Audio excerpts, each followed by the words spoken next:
नमस्कार दोस्तों, success study Baloda YouTube channel में आपका स्वागत है।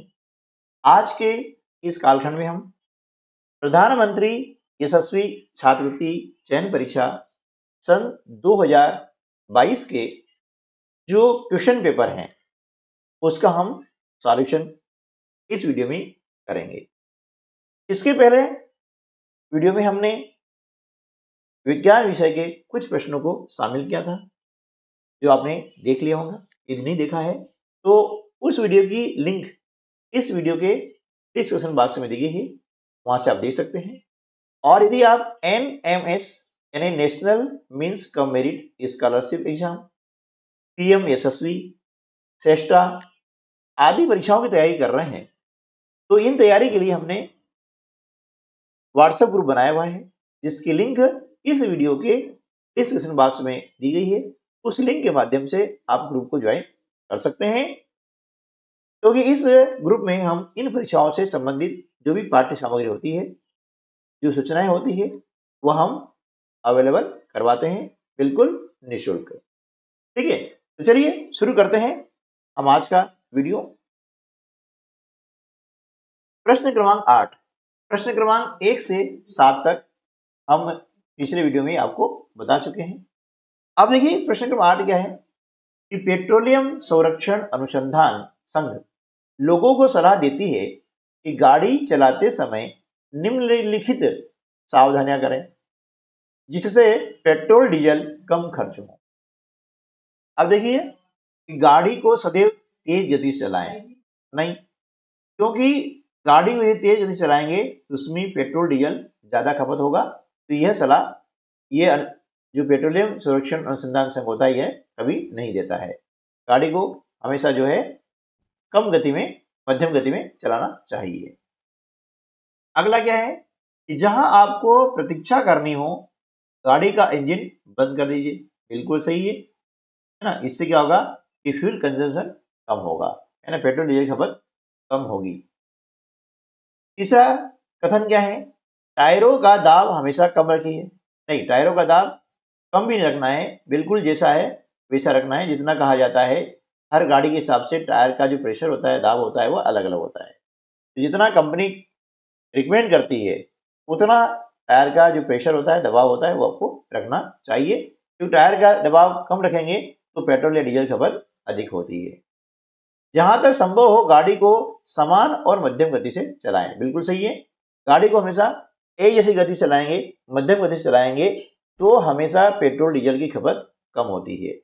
तो इनमें से अब सही विकल्प क्या हो गया, देखिए कि बी और डी, यानी यहां पर हमारा उत्तर क्या आ जाता है, पहला ऑप्शन केवल बी और डी ये सही है। ठीक है ना। तो जब भी ऐसे प्रश्न आते हैं कथन वाले तो आपको बिल्कुल सावधान रहना चाहिए। और अब जो परीक्षा हो रही है नई राष्ट्रीय शिक्षा नीति के अंतर्गत, वे परीक्षाएं समझ पर आधारित है। अब रटने काम नहीं रहा, है ना, इसलिए आप रटिए मत, उनको समझिए, क्योंकि प्रश्न भी इस प्रकार से आते हैं जिनको समझना जरूरी होता है। नेक्स्ट क्वेश्चन, वन्य जीवन, पौधों और जंतु संसाधनों उस क्षेत्र के आदिवासियों के पारंपरिक ढंग से जीवन यापन हेतु विशाल संरक्षित क्षेत्र को क्या कहते हैं।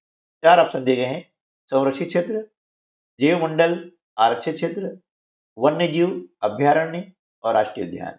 ये चारों चीज अलग अलग है, लेकिन यहाँ पर जैव मंडल जो आरक्षित क्षेत्र है ये आपका सही उत्तर हो जाएगा, क्योंकि इसके अंदर वन्य जीवन, पौधे और जंतु संसाधन होते हैं। उस क्षेत्र जो आदिवासी लोग होते हैं वे अपने पारंपरिक ढंग से जीवन यापन कर सकते हैं।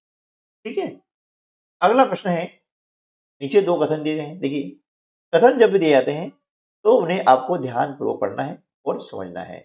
ठीक है, तो अब ऐसे कथन दिए जाते हैं तो किसी भी वस्तु को, विषय वस्तु को पढ़ें तो ध्यानपूर्वक पढ़ें और इसके छोटे छोटे नोट्स बना लें। इसके लिए अब क्या करें कि जो NCERT की बुक है ना, NCERT की जो बुक है ना, कक्षा 8 की, तो उस बुक को, साइंस की बुक को आप आराम से पढ़ लें, अच्छे से पढ़ लें। आपने पहले पढ़ी हुई उसको थोड़ा रिवीजन कर लें और जो उसमें इंपॉर्टेंट पॉइंट्स होते हैं, मुख्य बिंदु होते हैं, उनको आप नोट करें। ठीक है, क्योंकि ऐसे प्रश्न उनसे बनते हैं, रटने वाला काम नहीं है। तो देखिए पहला कथन क्या है कि सजीव कोशिका के समग्र संघटक को जीव द्रव्य यानी प्रोटोप्लाज्म के नाम से जाना जाता है। ठीक है। कथन दूसरा क्या है? दूसरा कथन ये है कि जीव द्रव्य में कोशिका द्रव्य और केंद्रिका द्रव्य दोनों सम्मिलित होते हैं। उपरोक्त कथन के आलोक में नीचे दिए गए विकल्पों में से सही उत्तर का चयन। अब दो कथन आपको दिए गए हैं और जब हम कोशिका वाला पाठ पढ़ते हैं तो हम देखते हैं कि यहां पर जो है दोनों ही कथन सत्य हैं, है ना। तो ऑप्शन नंबर 1 हमारा सही उत्तर हो जाएगा, है ना। अब देखिए और ऑप्शन दिएगा आपको, कथन 1 और दोनों असत्य हैं, कथन 1 सत्य है लेकिन कथन 2 असत्य है। चौथा ऑप्शन दिया है कथन 1 असत्य है लेकिन कथन 2 सत्य है। तो हमें इसकी पूरी जानकारी होगी, है ना। तो ऐसे प्रश्नों को हम आसानी से हल कर पाएंगे। ठीक है ना। वीडियो अच्छा लगा है तो वीडियो को लाइक कर दीजिएगा, अपने अन्य दोस्तों को भी शेयर कर दीजिएगा। और यह वीडियो केवल पीएम एसएसबी के लिए नहीं है ना, एनएमएस परीक्षा के लिए भी है, क्योंकि एनएमएस परीक्षा और पीएम एसएसबी और श्रेष्ठ परीक्षा, है ना, ये तीनों परीक्षाओं का सिलेबस क्या है? कक्षा 8वीं का पाठ्यक्रम ही है ना। और कक्षा 8वीं का जो पाठ्यक्रम है वो तीनों परीक्षाओं में लागू होता है, इसलिए और विज्ञान विषय का भी जो प्रश्न पत्र होता है तीनों में होता है। ठीक है, तो इसे तीनों परीक्षा वाले देखें और समझें। अगला प्रश्न है, भ्रूण की वह अवस्था इसमें सभी शारीरिक भागों की पहचान हो सके क्या कहलाता है? 4 ऑप्शन दिए गए हैं, अंडा, मादा, युग्मक, युग्मनज, गर्भ। तो देखिए इसमें जो जनन की जो प्रोसेस है, प्रक्रिया है, वो आपके यहाँ दी गई है, उसको आप पूरा पढ़ें और पूरा पढ़ने के बाद हम देखेंगे कि भ्रूण की जो अवस्था होती है गर्भ वाली अवस्था होती है, इसमें क्या है कि सभी शारीरिक अंगों की पहचान हो जाती है। ठीक है ना, लगभग 90 दिन के बाद। तो यहाँ हमारा ऑप्शन क्या आ जाएगा? चौथा जो हमारा ऑप्शन है गर्भ, इसे हो जाएगा कि गर्भ यानी भ्रूण की अवस्था है जिसमें सभी शारीरिक भागों की पहचान हो सकती है ना। ठीक है, ये आपको ये याद होना चाहिए। प्रश्न क्रमांक 12, नीचे दो कथन दिए गए हैं, एक अभिकथन के रूप में लिखित है, ए वाला ये अभिकथन है, और दूसरा उसके कारण के रूप में यानी रीजन आर। दो है, एक अभिकथन है यानी एसर्शन है ए के रूप में, और कारण क्या है? आर है। अभिकथन है मुर्गी में आंतरिक निषेचन होता है, ये सही है कि मुर्गी में आंतरिक निषेचन होता है। अब कारण क्या है? कारण बताया गया है कठोर कवच के पूर्ण रूप से बनने से पहले मुर्गी अंडे का निर्मोचन करती है। देखिए मुर्गी में आंतरिक निषेचन तो होता है, ये पक्का है, तो कथन ए जो है हमारा बिल्कुल सत्य है। लेकिन कठोर कवच के पूर्ण रूप से बनने से पहले मुर्गी अंडे को निर्मोचन करती है, ये नहीं होता है। क्या होता है कि जब कठोर कवच पूर्ण रूप से बन जाता है उसके बाद मुर्गी अंडे का निर्मोचन करती है, पहले नहीं करती है। तो करती है, बाद में करती है, ताकि वह अंडा जो है आसानी से फूटे नहीं। ठीक है ना। तो हम क्या कह रहे हैं कि देखिए यहाँ पर ये तो होता है कि मतलब मुर्गी अंडे का निर्मोचन करती है, ये भी सत्य है, लेकिन उसके पहले नहीं, ये पूर्ण रूप से जब बन जाता है, कठोर कवच बन जाता है, उसके बाद निर्मोचन करती है।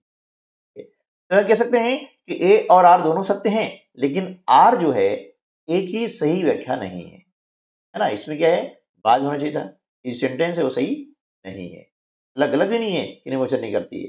तो ऑप्शन नंबर 2 इसका सही जवाब हो जाएगा। ठीक है ना।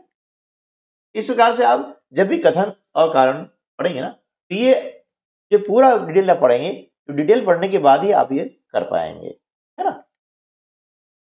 प्रश्न क्रमांक 13, आप देखिए सूची मिलान आता है, और सूची मिलान में क्या होता है कि एक से अधिक चीजें पूछी जा सकती है। तो सूची 1 है और सूची 2 है, इसमें देख रहे हैं थायरॉक्सिन, इंसुलिन, एड्रेनालिन, वृद्धि हार्मोन्स, इधर विभिन्न प्रकार के हार्मोन्स हैं। ठीक है ना, और उनका संबंध आपको यहाँ पर बताना है। तो देखिए जो थायरॉक्सिन होता है ना, अब थायरॉक्सिन के कारण क्या होता है, ये गाइटर होता है। गाइटर रोग, जिसे हम घेंगा रोग भी कहते हैं। थायरॉक्सिन बढ़ जाता है तो गाइटर रोग होता है, जिसे हम क्या कहते हैं, घेंगा रोग करते हैं। ये गले में होता है और ये क्यों होता है, ये आयोडीन की कमी के कारण होता है।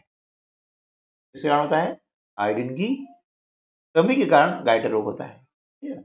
अब दूसरा इंसुलिन।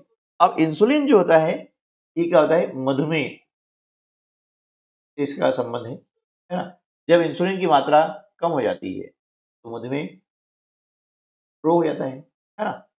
मधुमेह होने के कारण ही होता है, मधुमेह मतलब डायबिटीज तो कहते हैं। तो डायबिटीज होने के कारण ये इंसुलिन की मात्रा की कमी, हार्मोन्स कम हो जाता है, इसलिए होता है डायबिटीज। एड्रीनेलिन। अब एड्रीनेलिन जो है इसका संबंध किससे है, ये तनाव से। जब ये हार्मोन की मतलब होती है, क्या होता है, तनाव होता है इससे। और वृद्धि हार्मोन जो होता है ना, यह पीयूष ग्रंथि का इससे संबंध होता है। तो अब देखिए, यदि ये संबंध हम बात करें तो निम्न में से कौन सा उत्तर आपका सही होगा। तो ये ए का संबंध किससे है, पहले से ही है ना। बी का संबंध चौथे से है, तो देखिए ये बी का पहला और ये चौथा हो गया, बस दो मिल गया ना। तो अब ये क्या है, हमारा सही उत्तर हो गया है।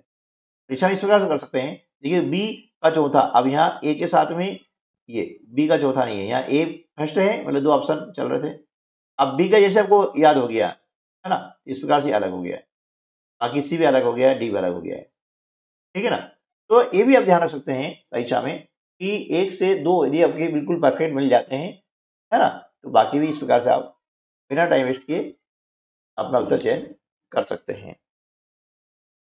अगला प्रश्न है, निम्नलिखित में से बल से संबंधित सही कथन पहचानिए। हम बल पढ़ते हैं, है ना, बल यानी फोर्स, ठीक है ना, ये हमने पढ़ा है कक्षा 8 में। तो जब बल के बारे में पढ़ते हैं तो उससे संबंधित चीजें जो होती है वो यहाँ पर दी गई है। अब सही चीज क्या है वो आपको बतानी है। पहला कथन दिया है कि बल के उपयोग से वस्तु का आकार नहीं बदला जा सकता है ना। तो यह बल के उपयोग से वस्तु का आकार हम बदल सकते हैं, ये क्या हो गया, गलत कथन है ना। बल के प्रयोग से हम क्या करेंगे, वस्तु का आकार बदल सकते हैं। जैसे मान लीजिए कि कोई सा आपके पास में कागज है, चलो कागज की बात कर लेते हैं, ये लड्डू है, लड्डू को आपने दबाया तो दब जाता है। आप दबने से क्या होगा कि उसके आकार में परिवर्तन हो जाता है। बल से आकार में परिवर्तन होता है, लेकिन क्या लिखा है, नहीं होता है, मतलब गलत है, ठीक है ना। कागज हुआ, आप कागज में बल लगाया तो उसको कैसे मोड़ सकते हैं, मतलब उसके आकार में परिवर्तन तो हुआ है ना। चलिए अब बी वाला क्या है, बल के द्वारा किसी वस्तु को स्थिर अवस्था से गतिशील अवस्था में लाया जा सकता है, बिल्कुल सही है। कोई वस्तु है वो स्थिर है, एक जगह रखी हुई है, तो उसे हम गतिशील ला सकते हैं। जैसे गेंद, गेंद रखी हुई है, फुटबॉल रखा हुआ है, वॉलीबॉल रखा हुआ है, जैसे अगर इसको धक्का दिया वो क्या होगी, लुढ़कना प्रारंभ कर देगी, यानी इसमें गति आ गई है, आ गई ना। ये साइकिल खड़ी हुई है स्टैंड के ऊपर, तो यहाँ उसका स्थिर अवस्था में है, लेकिन जैसे उसका आपने पेडल घुमाया तो यहाँ गतिशील अवस्था में आ जाता है। तो मतलब क्या हुआ कि बल के द्वारा किसी वस्तु को हम स्थिर अवस्था से गतिशील अवस्था में ला सकते हैं, बिल्कुल सही है। तीसरा क्या था, कथन कौन सा है कि बल के द्वारा गतिशील वस्तु की दिशा में परिवर्तन नहीं लाया जाता है, ये गलत है ना। कि बल के द्वारा हम गतिशील वस्तु की दिशा में परिवर्तन ला सकते हैं, कैसे, देखिए मान लीजिए गेंद आ रही है और आपने गेंद लुढ़क रही है, आप जैसे आपने पैर वहां रखा या हाथ रख दिया उसके सामने, तो क्या होगा, आपके हाथ या पैर से टकरा करके क्या होगी, वो जो गेंद की दिशा है वो परिवर्तित हो जाएगी, गेंद दिशा बदल जाएगी, है ना। तो बल के द्वारा हम गतिशील वस्तु दिशा में परिवर्तन ला सकते हैं, क्या आएगा, लेकिन यह बोला नहीं ला सकते हैं, तो गलत कथन हो गया, है ना। अगला क्या है कि बल किसी भी गतिशील वस्तु की चाल को बदल सकता है, बिल्कुल सही है। बल के द्वारा किसी भी गतिशील वस्तु की चाल को बदल सकते हैं, है ना। कोई भी धीरे धीरे लुढ़क रही है, मान लो गेंद है, आपने धीरे से उसको धक्का दिया, वो लुढ़क रही है, अब उसके बाद में थोड़ी सी आगे जा रही है ना, फिर आपने जोर से धक्का मार दिया, ठीक है ना, वो तेज गति से आगे बढ़ जाएगी, ठीक है क्या, है कि ना। तो बल के द्वारा हम किसी भी गतिशील वस्तु भी है उसकी चाल को बदल सकते हैं। उसकी चाल कम थी, उसको ज्यादा कर सकते हैं, या ज्यादा है तो भी कम कर सकते हैं, है ना। साइकिल का पहिया घूम रहा है, हमने ब्रेक लगाया तो उसकी चाल को हमने कम कर दिया, यानी चाल को बदला ना, है ना। ऐसा नहीं कि चाल बढ़ाएंगे, कम भी कर सकते हैं, ठीक है। तो इस प्रकार से कथन भी सही हो गया है। अब देखिए यहां पर बी और डी कथन सही है, तो नीचे 4 ऑप्शन देखिए कहां पर आ रहा है, ये लिखिए केवल बी और डी सही है, तो ऑप्शन नंबर 2 हमारा ये जवाब हो जाएगा। समझ में आया ना। यदि वीडियो अच्छा लगा है तो लाइक जरूर कर दीजिएगा और अपने अन्य दोस्तों को भी शेयर कर दीजिएगा। और पढ़ाई का जो तरीका है मैंने आपको बताया है ना, ऐसे आप करिएगा तो कभी भी आप परीक्षा में पीछे नहीं होंगे, है ना। हर परीक्षा को आप सफल होंगे, हर परीक्षा आप क्या करेंगे, क्रैक करेंगे, ठीक है। तो आज की वीडियो में बस इतना ही, मिलते हैं अगले वीडियो में, तब तक के लिए नमस्कार, जय हिंद।